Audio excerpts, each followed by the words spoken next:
Tricolor Editora Terra está no ar, o seu Resenha Express, a sua resenha de todos os dias. Eu sou o Quintela e você está no canal Resenha Tricolor 1902, o canal que não quer ser a sua voz, mas que quer dar voz a você, torcedor tricolor. Fica aí, só está começando o seu Resenha Express.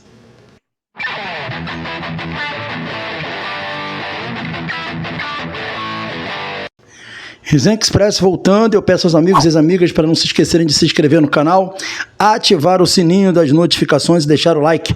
Fazendo isso, você diz ao YouTube que esse conteúdo é legal e ajuda a gente a engajar. Pedir também para a galera não esquecer do pacote do YouTube completo. Por quê? Porque você também tem que dar o hype nesse vídeo. Dar o hype é simples, você puxa o comentário para o lado, escolhe a opção hypar, é gratuito, e você ajuda a gente a distribuir esse conteúdo para mais pessoas. Cada hype que você dá, você fala assim para o YouTube, ó, esse conteúdo é maneiro, distribui aí e ajuda a gente a crescer. É como se você estivesse ali, vamos dizer assim, promovendo a nossa live, né? Tem aquelas promoções que são pagas, né? A gente no nosso caso, a forma de você promover, porque a gente não tem dinheiro para isso, é você deixando seu hype. Então fica aí o pedido. Galera, vamos começar aqui trazendo notícias do Fluminense, e a gente inicia aí trazendo uma notícia do Ekran Konur, né, o jornalista turco, que está sempre trazendo muitas informações, e inclusive do mercado brasileiro, né, e ele traz a informação agora preocupante para a gente, né, que o Fluminense realmente está sondando o Rodrigo Becão. A gente tinha trazido a informação há 2 dias atrás de que o Fluminense não fez proposta, não tinha sondado e tudo, mas, cara, quando o Ekran Konur entra na jogada, a gente tem que ser humilde de reconhecer que é um cara muito forte, né? E ele está trazendo a informação de que o Fluminense parece que sondou o Rodrigo Becão. Assim, pelo que eu sei do jogador, eu não vi o jogador jogar, quando não se contundia, era um zagueiro interessante, né, de bom posicionamento, firmeza, um zagueiro mais desse reboteador, mas que não brinca em serviço. Mas o problema dele é que ele ficou muito tempo parado, contundido, teve 3 contusões, ia se recuperar, teve uma outra contusão, depois outra contusão. É a situação do Soteldo que a gente está vendo. Ninguém duvida que o Soteldo é um bom jogador, mas o Soteldo se contunde toda hora, então acaba que ele é um custo-benefício ruim. Então esse jogador também tudo dá a entender que também é um custo-benefício ruim. Ponto positivo para quem não quer o jogador é que o Verona também, o Torino teriam interesse no atleta. Então vamos ver como é que vão ser as cenas dos próximos capítulos para esse caso, mas eu confesso que eu não gostaria de arriscar nessa contratação. Vamos esperar para ver. Sobre o Nino, a gente tem uma informação aqui do Resenha para vocês, uma apuração do Resenha sobre a situação do Nino. Realmente, como foi trazido aí pelo GE, o Zenit não quer negociar nenhum jogador nessa janela, a não ser o Gerson, que o Zenit está pedindo algo em torno de 120 milhões de reais. Inclusive, informações que estão sendo noticiadas pelo GE, de que o jogador teria sido oferecido ao Fluminense, tá? Aí a gente não sabe até que ponto isso se sustenta, mas foi notícia trazida pelo GE.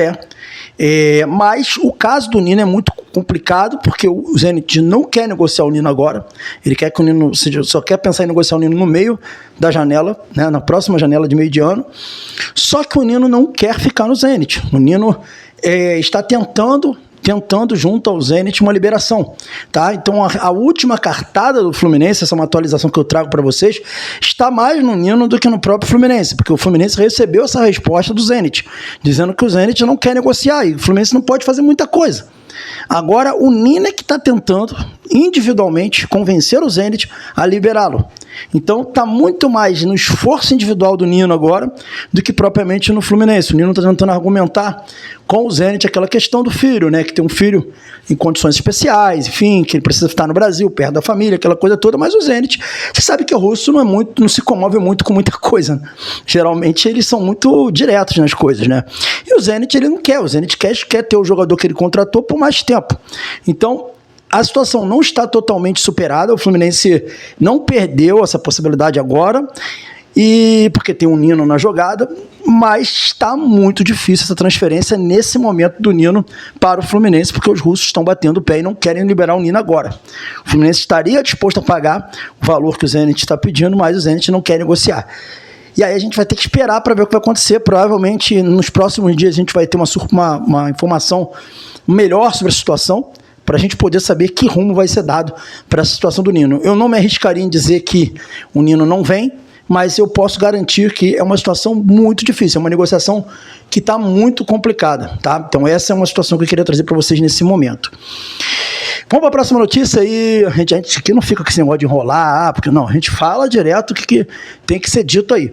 Tem surgido a informação, galera, de que o Cebolinha poderia ser contratado para o Fluminense, que ele tinha sido oferecido ao Fluminense, né? Eu vi algumas pessoas falando sobre isso, até canais, né, trazendo a informação do Cebolinha.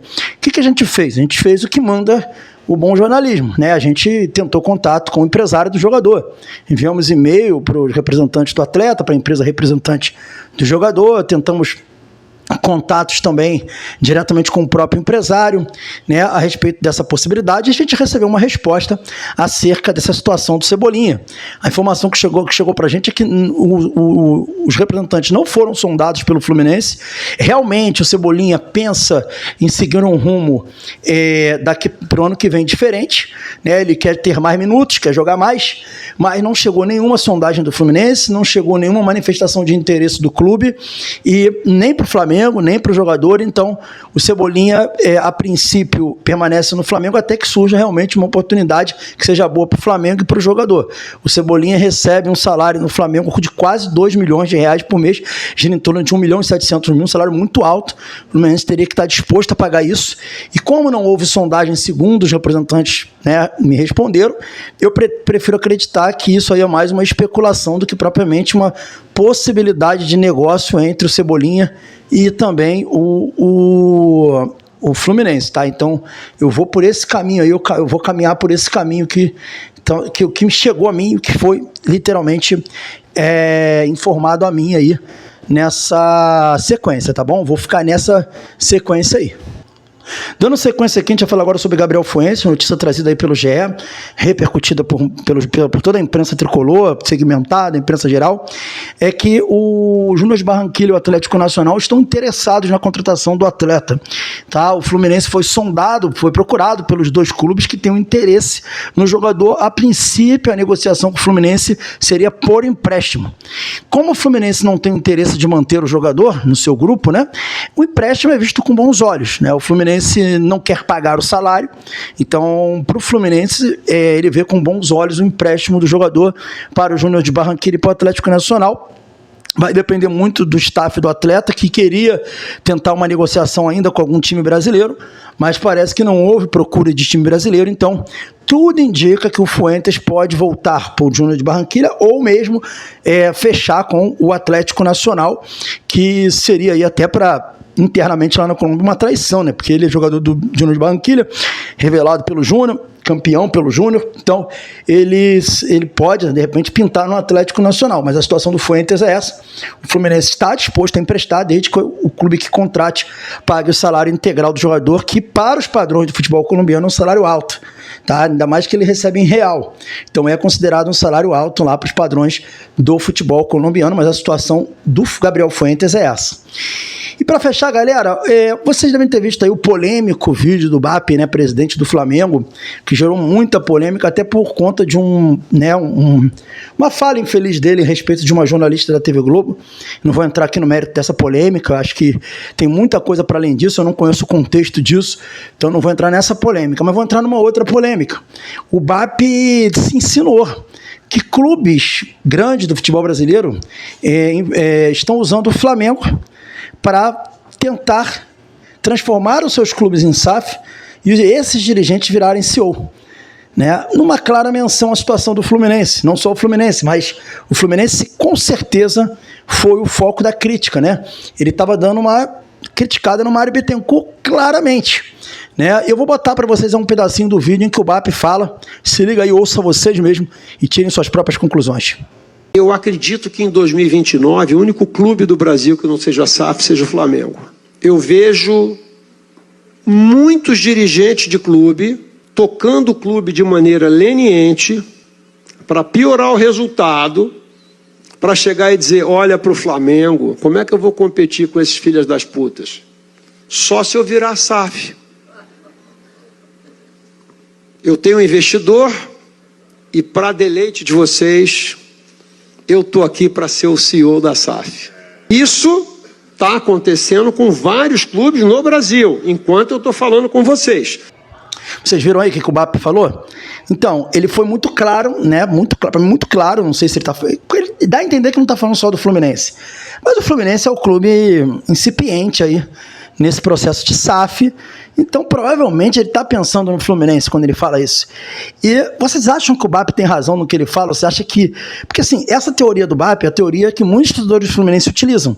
Diz que o Mário está tentando destruir o Fluminense, afundar o Fluminense para depois transformar o Fluminense em SAF, justificar a transformação do Fluminense em SAF usando o Flamengo como parâmetro. Que é impossível de competir com o Flamengo, ele querendo dar a entender isso. Rolou um pouco de soberba, mas eu acho que isso aí, em termos financeiros, ele não mentiu. Mas o que vocês acharam da fala do BAP? Vocês acharam realmente que ele está dando uma espetadinha lá no Mário e nos dirigentes no geral? Comenta aí, eu quero saber a opinião de vocês. Eu achei que ele mandou indireta, sim, pro Mário, e ele usou essa teoria de que o Mário e esses dirigentes podem estar querendo afundar o time para depois transformar em SAF. Eu acho que ele quis dizer isso. Claramente, me pareceu isso daí. Eu queria saber a opinião de vocês, beleza? Galera, esse foi o Resenha Express. Surgindo mais notícias do Fluminense, a gente volta. Saudações tricolores, fiquem com Deus e até o nosso próximo vídeo. Valeu!